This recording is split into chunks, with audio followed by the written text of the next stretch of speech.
para comentar la obra, vamos a pedirle al doctor Javier Alcocer Durán que venga a este podio.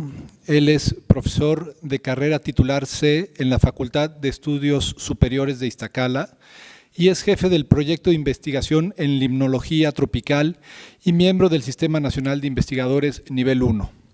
Además, ha publicado un gran número de artículos en revistas científicas y también varios libros, y dedica gran parte de su tiempo de investigación al análisis de comunidades biológicas de los lagos cráter conocidos como Axalapascos. Bienvenido, doctor Javier Alcocer.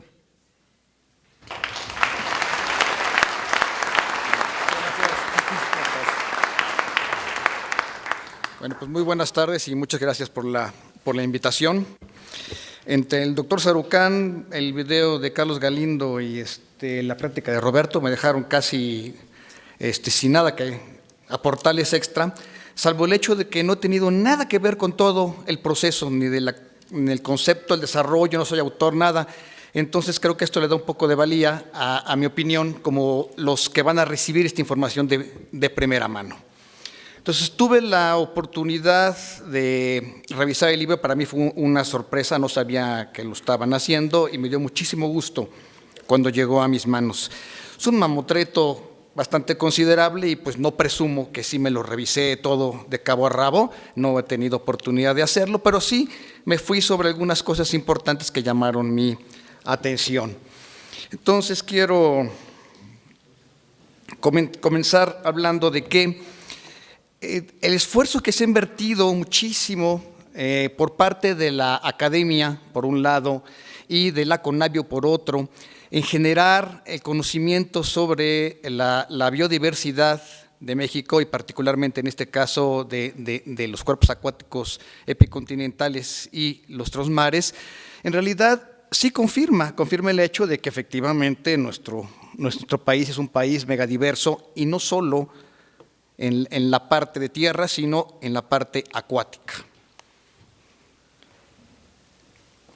Muy bien.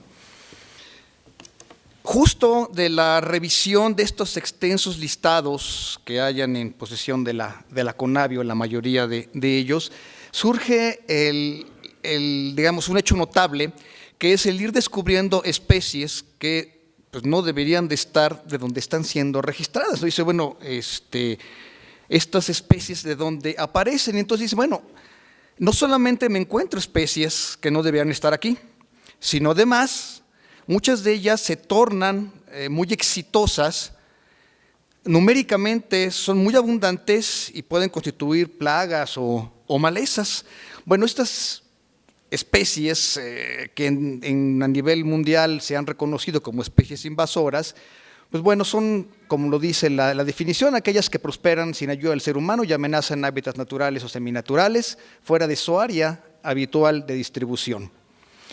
Pero estas invasiones biológicas en realidad son un proceso natural. Claro, el proceso natural se lleva en tiempos largos y normalmente tienen una serie de barreras las cuales dificultan esta dispersión, pero el hombre ha acelerado esta invasión, de tal forma que está constituido en un medio muy común de distribuir especies a todas partes del mundo.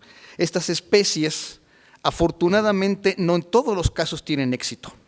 En algunas ocasiones, pues no prosperan a pesar de la introducción. Podemos mencionar un caso desde lo absurdo, por ejemplo, quien hizo el intento de meter tiburón martillo en Alchichica, porque quería atraer más turismo. Por supuesto, pobre animal, fue el primero que quiso salir corriendo. Y en otros casos se ve que el sistema mismo opone una resistencia a la invasión por azar del destino, ¿no? Digamos que se tratan de introducir especies de agua dulce en ambientes que son salobres, entonces no prospera. Pero en muchos de estos casos, desafortunadamente, sí se da el desarrollo de estas especies.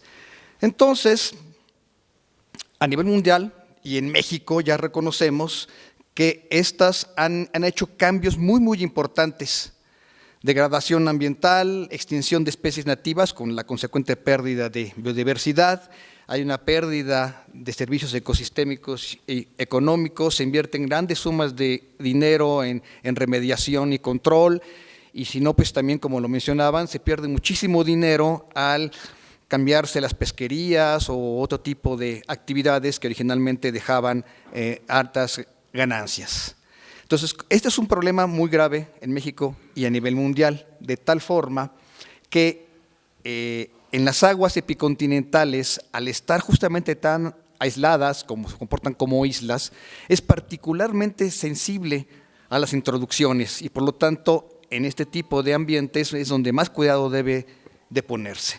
Por ello es que surge la Estrategia Nacional sobre Especies Invasoras y justo el fruto, digamos, el primer hijo de esta estrategia es justamente el libro que tenemos a la vista y que está pronto, me imagino, a ser distribuido.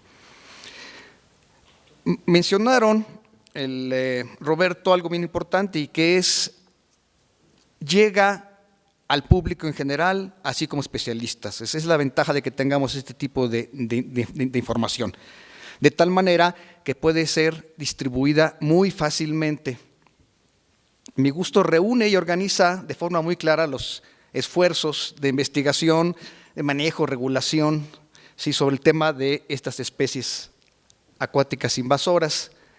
Y puedo decir que, desde mi punto de vista, tiene un enfoque muy amplio. ¿Por qué lo digo? Porque cuando yo leí el título, lo primero que se me vino a la mente como de deformación biológica era que era un compendio simplemente de un listado o de grupos de bióticos que iban a estar puestos ahí, pero pues no.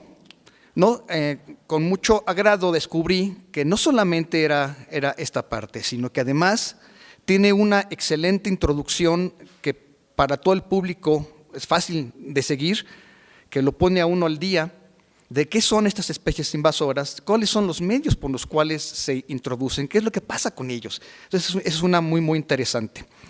Adicionalmente, trae una parte que yo creo que es de mucho interés, que son que nos explican aquellas herramientas que existen por las cuales podemos evaluar los riesgos de estas introducciones. Eso es algo que normalmente no estamos acostumbrados a pensar y que realmente resulta de mucha utilidad. Y algo que es también de suma importancia, da todo lo que es el marco legal. El marco legal que es la que va a autorizar o no que se introduzcan especies y si ya se introdujeron, cómo tratar, qué hacer, cómo hacemos las remediaciones, etcétera. Entonces, toda esta parte va también en el libro y redondea muy, muy bien este inicio. Después viene la parte gruesa, la parte medular, que es justamente una revisión muy interesante sobre los diferentes grupos que realmente han sido descubiertos, digamos, investigados, que son los más numerosos en mostrar especies acuáticas invasoras. Y bueno, son en grandes rubros: las algas y plantas acuáticas, la parte de patógenos y parásitos, plancton e invertebrados, y finalmente los vertebrados. Aquí quiero llamar la atención que normalmente cuando uno trabaja este tipo de organismos, siempre lo más visible y lo más notorio es lo grandote. Ya lo vimos, no sé, el lirio acuático, todo el mundo lo conocemos, tiene muchos años, es un problemón impresionante, muy visible. El Plecostomus se vino a la mente de todo el mundo, tuvo un impacto muy grande, ya vieron qué tamaño de animales impresionantes.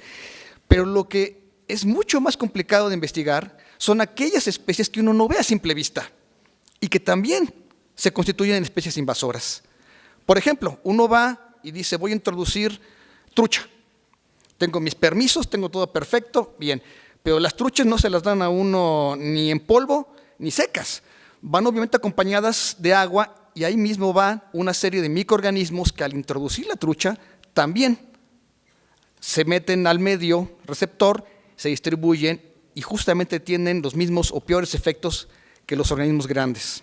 No sé, en el Nevado de Toluca se introdujo en el Lago del Sol trucha, cambió totalmente la distribución y la composición de las especies del plancton. Si uno no tiene ese cuidado de revisar lo pequeño, lo que no se ve a simple vista, estamos desconociendo muchísimo del efecto de estas especies y cuáles son las modificaciones que genera. Entonces, es una parte muy importante que a mí me pareció excelente, que no se descuidaran estas pequeñas especies, las que no vemos a simple vista.